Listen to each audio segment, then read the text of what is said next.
देखिए बच्चों, अब हम जान लेते हैं कि concept of latent heat. Latent heat क्या होता है? तो लैटेंट हीट मीन्स होता है हिडन हीट। क्या होता है? Hidden heat. हिडन हीट यानी गुप्त उष्मा, हिंदी में बोलते हैं गुप्त उष्मा, यानी छुपी हुई उष्मा होती है। क्या होती है? छुपी हुई हीट होती है। तो अब जान लीजिए, हम एक बीकर लिए हैं। ये क्या है? बीकर है। इस बीकर में क्या है? वाटर है। क्या है? वाटर। वाटर है। तो ये वाटर का मान लीजिए टेम्परेचर हम लिए हैं 30 डिग्री सेल्सियस। कितना है? 30 डिग्री सेल्सियस। जब इसको हम हीट देंगे, क्या करेंगे? हीट सप्लाई करेंगे। हीट सप्लाई हो रहा है, जो हीट सप्लाई होगा तो ये टेम्परेचर जो होगा इंक्रीज करेगा। टेम्परेचर इंक्रीज करेगा तो कितना चला जाएगा? 100 डिग्री सेल्सियस। कितना चला जाएगा? 100 डिग्री सेल्सियस। ये थर्मामीटर जो है ये रीड करता है कि वाटर का जो टेम्परेचर कितना है। थर्मामीटर का क्या काम होता है? यह रीड करता है कि जो वाटर का टेम्परेचर हो कितना है। तो ये जब हम हीट दिए, हीट सप्लाई किए तो कितना चलेगा? 100 डिग्री सेल्सियस पर चला गया। और जब 100 डिग्री सेल्सियस पर चला गया तो इसका टेम्परेचर यहाँ से इंक्रीज करना चाहिए ना। मान लीजिए 101 डिग्री, 102 डिग्री, लेकिन ऐसा इंक्रीज नहीं करता है। क्यों? क्योंकि जो होता है वाटर का जो बॉइलिंग पॉइंट होता है, वाटर का जो बॉइलिंग पॉइंट होता है आपका कितना होता है? 100 डिग्री सेल्सियस। कितना होता है? 100 डिग्री सेल्सियस। वाटर जो होता है बॉयल कितना होता है? 100 डिग्री सेल्सियस पर होता है। और यह क्या करता है? और जो इसको जो 100 इंक्रीज क्यों नहीं करता है जान लीजिए। जो इसमें इंटरमॉलिक्यूलर फोर्स ऑफ अट्रैक्शन होता है। क्या होता है? इंटरमॉलिक्यूलर फोर्स ऑफ अट्रैक्शन जो होता है, क्या होता है? इंटरमॉलिक्यूलर फोर्स ऑफ अट्रैक्शन जो होता है, उसके इंटरमॉलिक्यूलर फोर्स ऑफ अट्रैक्शन को ब्रेक करने में ही अपना एनर्जी क्या होती है? यह लॉस कर देता है। उसी को हम क्या बोलते हैं? Latent heat. क्या बोलते हैं? Latent heat. और ध्यान दीजिएगा, मैं बोला कि ये वाटर है। बीकर में हम क्या लिए हैं? वाटर लिए हैं। इस बीकर में हम क्या लिए हैं? वाटर लिए हैं। इस वाटर का टेम्परेचर हम मान लीजिए कितना है? 30 डिग्री सेल्सियस। क्या है? 30 डिग्री सेल्सियस है। तो जब इसको हीट सप्लाई कर रहे हैं, तो टेम्परेचर कितना इंक्रीज हो गया? 100 डिग्री सेल्सियस इंक्रीज हो गया। 100 डिग्री सेल्सियस के बाद क्या होता है? एक वाटर का बॉइलिंग पॉइंट होता है। ये तो समझ में आया कि वाटर जो बॉयल होता है कितना डिग्री, कितना टेम्परेचर पे होता है? 100 डिग्री सेल्सियस पे वाटर जो होता है बॉयल होता है। लेकिन जब इसको हम हीट सप्लाई कर रहे हैं तो यहाँ से टेम्परेचर भी, भाई हम हीट दे रहे हैं, टेम्परेचर हम ज़्यादा दे रहे हैं तो टेम्परेचर और इंक्रीज करना चाहिए ना। 101 डिग्री हो जाना चाहिए, 102 डिग्री होना चाहिए। लेकिन ऐसा नहीं होता है, क्योंकि जो इसमें इंटरमॉलिक्यूलर फोर्स ऑफ अट्रैक्शन होता है उसी को ब्रेक करने में ही जो होती हीट होती है, जो हीट की एनर्जी जो होती है क्या होती है? लॉस हो जाती है। इसी को हम बोलते हैं लैटेंट हीट। क्या बोलते हैं? Latent heat. देख लीजिए, during phase transformation heat supply to substance do not increase the temperature because it use to break the intermolecular force of attraction that is essential for point since the thermometer cannot show the heat, so this heat is called latent heat।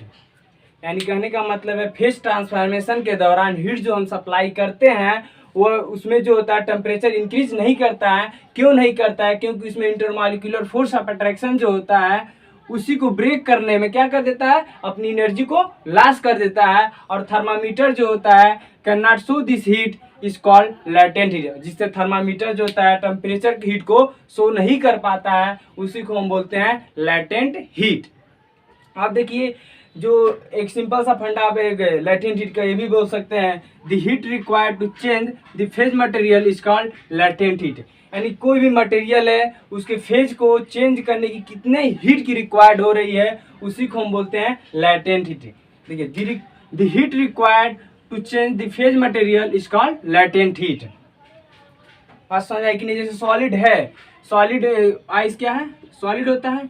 इसको liquid में जाने के लिए कितना heat की required हो रही है, उसी को हम बोलते हैं लैटेंट हीट। लेकिन ये जो आइस है, आइस लिक्विड में जा रहा है, तो ये जो इसका आप देखें यहाँ वाटर था, वाटर जो है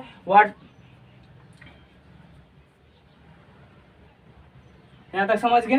तो उसी को हम बोलते हैं लैटेंट। कोई भी मटेरियल है अपने फेज को चेंज करने के लिए कितना हीट की रिक्वायर्ड हो रही है, उसी को हम बोलते हैं लैटेंट हीट। लेकिन आपका कंसेप्ट रियली कंसेप्ट ये हो गया, during phase transformation heat supply to substance do not increase the temperature because it use to break the intermolecular force of attraction that is essential for point since the thermometer can not show this heat is called latent heat. और उसके बाद जानिए latent heat of fusion क्या होता है। The amount of heat required to 1 kg of given solid into liquid at atmospheric pressure at its melting point। यानी कहने का मतलब है 1 kg सॉलिड को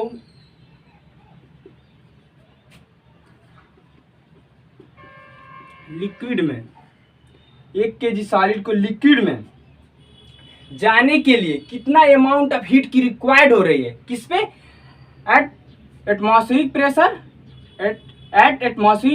एट इट्स मेल्टिंग पॉइंट। देखिए एक बार और ध्यान दीजिएगा कि लेटेंट हीट ऑफ फ्यूजन क्या होता है। What is latent heat of fusion.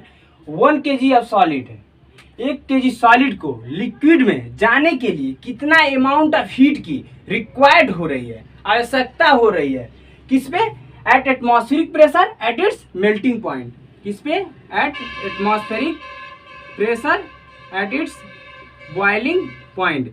एक atmospheric pressure at boiling point पर 1 kg सॉलिड को लिक्विड में कन्वर्ट होने के लिए कितना हीट की रिक्वायर्ड होती है, उसी को हम बोलते हैं लेटेंट हीट ऑफ फ्यूजन। अब देखिए लेटेंट हीट ऑफ वेपोराइजेशन क्या होता है। The amount of heat required to 1 kg of given liquid into gas at atmospheric pressure at its boiling point। देखिए एक 1 kg लिक्विड को गैस में जाने के लिए कितना अमाउंट ऑफ हीट की रिक्वायर्ड हो रही है, किस पे, at atmospheric pressure at its boiling point, eight its boiling point. देखिए ध्यान दीजिए लेटेंट हीट ऑफ वेपोराइजेशन क्या होता है।